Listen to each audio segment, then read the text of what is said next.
All right, everyone. Christine Thompson, right back at you. It's been, it feels like forever, but it's only been a month since I've done an update on what's happening in the market. I'm here to share more information. Going to be comparing February numbers to close of February to close of January because we're in the beginning of March. I don't have close of March, obviously.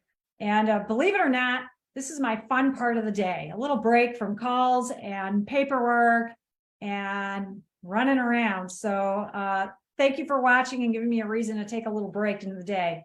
And I love reviewing all the information. So let's get at it. I'm going to screen share all the information right here. And all right, so let's get started here. So just wanted to provide my business card here. You know how to reach me. And on my screen also, which I'll have up again on my background, I do have a code you can actually text if you want to get more information or just chit chat with me about the market. Just text "Let's Chat," and that's at 630-931-0045. I'll have it on the screen at the end of the show as well. So you can't text this number here, but you can text the number that is on my cute little screen here. Okay, but let's just jump into it. All right. So first month, when we closed out January, this is just a general look, pulling numbers from the MLS. All right. This is not coming from Zillow or anywhere else. This is true numbers. And close of January, it showed 105 new homes came on the market. And there were also an additional 68 homes on the market, a lot of private homes, 68. Only 9 price changes happened and 53 homes closed and 88 went under contract in January. Let's check out close of February. So more new homes, around the same number of private listings, fewer price changes. There were 9 last month. Now there's on January, and then February was only 6. And number of closed homes went up and under contract went up. So more, I'm going to just go back here, 105 new and 88 under contract. Now we had 129 new, 95 under contract. Buyers are out there shopping, you guys. For all of you thinking of getting on the market, buyers are shopping. All right, so this is looking at average sales price. Close of January was $654 approximately, or $645 approximately. This is for all homes across the board in Naperville. Now, you'll see this number up here, that 11.6 means year over year. So January 2022 to January 2023, the average Naperville sale price went up 11.6%. So for all of you naysayers out there thinking the market's going down, January slow, no, not really. It went up 11.6 from the year previously, and January 2022 was a hot month also. February 2023 still surprisingly 11.6%, but the sale price went up about $4,000 on the average sale price. So numbers went up just a little bit, maybe not enough to change this 11.6, but it's still positive from year over year. Looking at January closing for market time, how many days on the market? 30 days. But when we look at the number of years going, I'm sorry, distracted. I got calls coming in. It's a crazy time. So sorry about that. So market time for this month, 29 days only. Last month, we'll go back, was 30 days. This month, only 29 days. Homes are moving a little bit faster as we are getting deeper into the year. And then I like to show the average showings per contract. How many showings did it take for a house to go under contract? So in January, it took 29 showings, and this month, 28 showings, just a hair lower than last month. But year over year, we're seeing that it was a little more, 3.7% higher than a year ago. Not substantial, but a little bit longer. And I can give you a little comments on what I'm seeing happening in the market, but let's stick to the numbers first. Average number of showings. This is based on showing time. And we can see, wow, look at this last weekend, substantially higher per average number of showings per listing. This is insane, because before, when we were just a little over 1 or hitting into 2, we're like, wow, this is incredible. But to see it over 6 wow. I'm stunned, okay? Because this is the first time I'm actually getting to see this exact number. And to have over average of 6 showings per listing on this last weekend is amazing. That's absolutely amazing. So for you sellers thinking like, well, I might wait until April or May to put my house on the market. Wow, I don't know. If I had to sell my house, I'd be jumping in now. I wouldn't be waiting, because this is a slice of time. We know what's going on right now. Jump in. That's all I'm going to say on that one. Altos report. We call this the Altos report. And it provides a general understanding of, is it a buyer market, is it a seller market? Now, based on the numbers that I've been showing you, the average 6 showings per listing, seller market, people. I don't even know that I have to explain that to you. It's kind of obvious. But we're seeing, the market time down a day on average. Home price went up about $4,000 or $5,000 month over month. That's a lot for month over month. And home values are up 11.6% year over year. I mean, none of those are indicating that we're in a buyer's market or that the market's going down. Nothing is indicating that it's going down. And I still talk to people and they still say, well, I think the market's going down and I don't want to buy now because it's going down. Or sellers think it's going down and I don't want to undersell. Come on, people, look at the numbers here. Okay, this isn't even in my opinions. This is just data, okay? And I shared a long time ago, several months ago, that recession chart showing the 6 recessions, and only 2 of them, 2 recessions, home values went down, and only one of them was dramatic. The other one, home values went down like 1.9%. That was it. So for all of you out there that are thinking, yeah, we got a recession coming and home values are going to go down, there are no indicators suggesting that the real estate market is going to go down. All right, maybe the stock market, maybe other stuff, but there are no indicators for the real estate market to go down. And I know I'm going to be, I sound like a broken record, but home values are going up. It's organic purposes for it, supply and demand. We got really, really low inventory. I am like out there begging people to sell their house because I got buyers that want to purchase. It's really hard to get all you people out there to agree to sell your house. And, it would be fantastic if at least a few of you did. And, ask your agent there are very good strategies out there to help you find the house that you need. So to use the excuse of, I can't find the house I want, that's a bunch of crap. Okay, there are ways to find houses out there if you really do prefer to get something that's different than what you have in your house. If there's something in your house you don't like, then don't put your life on hold and your lifestyle on hold because you're waiting for a whole bunch of inventory, because it's out there. We do have sellers out there. It's just a matter of them willing to go public. All right, willing to go public. Do you remember that? I'm going to go back. Remember this one? Private listings, 68. That's a lot. That's a lot more inventory. That's almost 50% of what you're seeing for what's active, right? So if you are out there thinking of moving, then you got to get in touch with an agent, find these private listings. I can certainly help you with that, okay? So please don't make your lifestyle suffer because you think there's nothing out there. All right, so anyways, in February, February 6th, the number was at 39.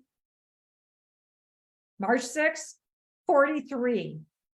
43. Market's picking up, getting even better for sellers, okay? I don't think this is the end of it either.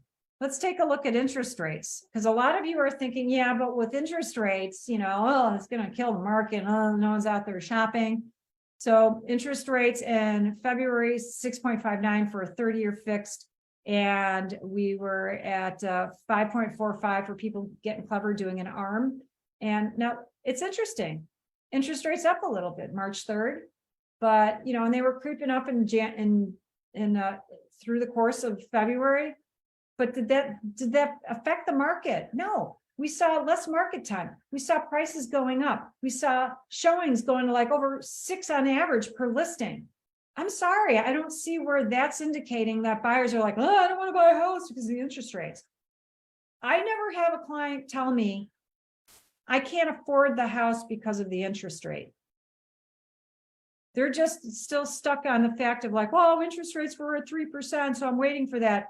You guys, you know, this has been going on since last August, well, starting in June of last year, interest rates creeping up. Well, actually, I'll say April of last year. There has been nothing showing that there is going to be some dramatic change getting you back to 3%. It ain't happening. It ain't happening. So stop putting your life on hold, waiting for a rate that, oh, this would be fabulous. If you need a different home, don't let the rate stop you. There are many creative ways to write your offer, do your lending, so that way, if you can't get the house you need at this rate, then build in a credit asking from the seller. Okay, there's different lenders out there, different lending costs. Maybe some have lower costs. You could apply that towards buying down your rate. You could do a 5-1 ARM. Look at the difference here, 5.81, way different than a 7.6. And you could say, well, I want to wait for rates to go down. Well, then do the 5-1 ARM and hope that the rates are going to be lower then. It'll get you in the home now. Date the rates, buy the home. You can always refinance because everything is indicating the home prices are going up. So you're going to build equity probably in a year or two only, and then get out of the 5-1 ARM and grab the lower rate if they do occur, or just refinance and get it right around what it is now. You're in your house at a lower price. You're in your house at a lower price now than if you wait down the road and witness the rates aren't changing, but the home prices went up because there's not enough inventory. And there are buyers that said, I need the house, I'm buying. And I'm just going to let you know, all of you, that it's a very interesting market, that we are seeing two things happening. For you sellers out there that say, I'm not putting a penny into my home, I don't want to change anything, I don't want to freshen it up, I don't want to paint walls, nothing, and you're just going to put it out there and just declutter and that's it. Those homes are selling irrationally below market. They are sitting on the market, they are not moving. But the homes where the sellers say, I get it, this is what buyers want, I'm going to give it to them, I'm going to paint the walls, I'm going to freshen them all up, maybe I'll paint all the trim whites, put new carpet in if it's really shot, and really dress it up. I'm going to package this thing so it looks like a gorgeous wrapped gift, and that way that buyer is going to want that gift versus the one that's in the brown bag. Okay, you go to a party, you get to pick a, white elephant, pick a gift. Are you going to pick the one in the brown bag? Or are you going to pick the one that's wrapped all beautiful with bows and ribbons and everything? Those are the homes that are selling irrationally over market. And it's amazing because those owners are not putting in the full dollar of effort for how much it's selling over market. They are making a profit, you guys. Okay, so for you sellers, highly encourage you, spend just a little bit of money and get your house fixed up, and then you're going to do really, really well on the market, because those are selling like hotcakes over list price, still happening. But for those of you that say, I don't want to spend a penny, be okay selling under market. And that's okay if you are. Maybe you're in a position where you're like, I'm just not in a position where I can have people coming in my house and painting and this and that, and I'm okay selling it for 10, 20, 30 over or under market. That's okay. Just be aware of that's what's going to happen. Okay. Talk to your agent, get more information. So let's talk about this graph I'm showing you right now. I'll stop with my little soapbox here. I love this graph. I get it a few times a year. And it's just showing year over, years increase of 32 years. Quite interesting. All the values have gone up. Illinois 167%. It went up in 32 years.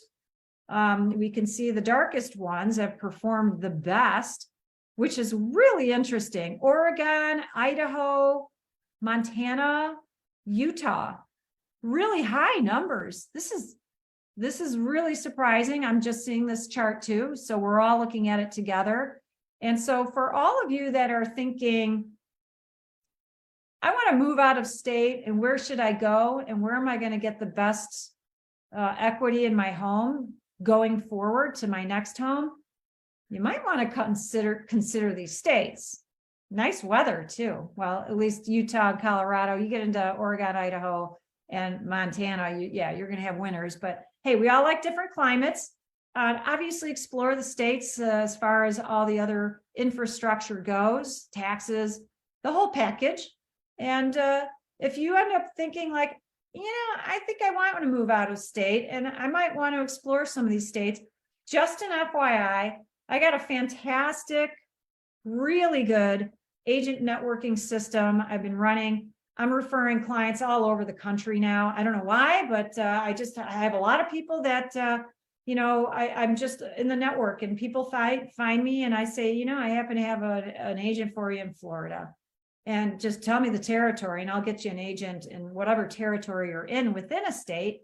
And that way, you have a rock star agent helping you and you'll be in good hands. So before you even reach out to anybody in another state, call me and I'll make sure you're working with the right agent. Okay. Because there's a lot of, some that may not work to the level that you have expectations of from an agent. And I don't know. I'm all about service and answering the calls.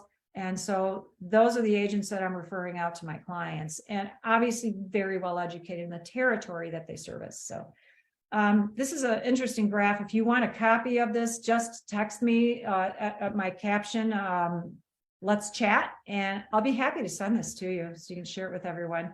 This is another one that I find really interesting, and I'm not sure if I'm going to agree with all of it. Because maybe it depends on who you're hiring, because it says here, if you're doing a bathroom or kitchen upgrade, you're not going to get the full dollar back. Depends on what you're spending. Okay. If you're going all gangbusters crazy and you're going to put in super high-end cabinets and funky lighting everywhere, that's, top end lighting and top end handles and all of this wonderful stuff, super high appliances, based on the price bracket that you're selling. If you're in a luxury home, you can't put in junky appliances. Okay. But relatively speaking, don't overspend. It can still look really nice and still be quality equal to what your house is. So I'm concerned about these numbers I'm seeing here, where it's only 71 or 67% return on a bathroom or kitchen upgrade, because I'm sorry, when I take my buyers through homes, they beeline kitchen and bathrooms. What do they look like? It's top of mind. That's the most important thing to them. And then of course, functionality of space in the home. It doesn't have to be a big, huge sprawling home, but functionality and use of space is really important to them. So I'm going to go in a little bit of a debate, I'll say, with bathroom and kitchen upgrades, but that may be relevant to what is a person spending. Maybe they're not connecting with an agent and they think they got to do this all on their own, then put it on the market, or they're thinking 5 years from now, I'm going to sell my house. Let's just do the update now and enjoy it. And then we have that done already when it's time to sell. Please call your agent. We got a lot of good contacts that's going to save you money and not overspend on your projects. So that way you absolutely do get the return on your investments that you're doing in the home. Furnace, AC, all that kind of stuff. No, you're not going to get the full price back. Please don't do that if you think you have to put in a brand new furnace and AC because yours is really, really old. I would certainly explore that before you just jump the gun and spend money on big ticket items like that. Now, obviously your roof, if it's leaking and things like that, please do your roof. Okay. Those are always questions that buyers have. Yes, they ask about the roof, the windows, the AC systems and all of that, but you're going to have an inspection to do. You can always offer a home warranty. And that costs a whole lot less than getting a whole new HVAC system. All right, you guys, I hope you appreciate this information. I'm going to stop screen sharing so that way you can see my screen right here. And it's got all my information on the back, on the over here. Let's talk. Sorry, I forgot the caption. It's been a long day and it's only noonish time. So text "Let's Talk" to 630-931-0045 if you need additional information or you want me to share some of these slides with you. Those graphs that I show you, I can give you links to them. They're real times, so you can open them up anytime that you want. Kind of cool. I like it. And my clients really like it too. It's great. So thanks for watching, everyone. Please share this video with everyone that you know that has any kind of thoughts about real estate, whether it's family members, co-workers, maybe people at your religious, affiliation, family member. Yeah, I think I said them all. That covers your life pretty much. So, or any kind of sports activities or, hobbies, and you meet people, you're in little groups or clubs. If you hear anyone talking about real estate and you hear them saying, oh, the home prices are going to go down and interest rates are killing the market, you set them straight or send them to me, and I'll be happy to share all these graphs with them. All right, I've chatted enough. Hope you had a great time watching the show. I'd love to hear from all of you. I'd love for you to share this with everyone. Go to my YouTube channel, Naperville Living in Naperville, Christine Thompson. It's all there. And I'm working on getting plenty more out there. And you may even meet some of my team members on there. I'm having them work on some videos that might dribble into YouTube. And that way you can meet other agents on my team. I'm very excited about. They're awesome rock star agents. So you got a whole team of very well-trained, experienced agents that can assist you if you reach out to me and you text that code. One of us will get in touch with you. Thanks for watching, everyone. You have a fabulous day. See you in April.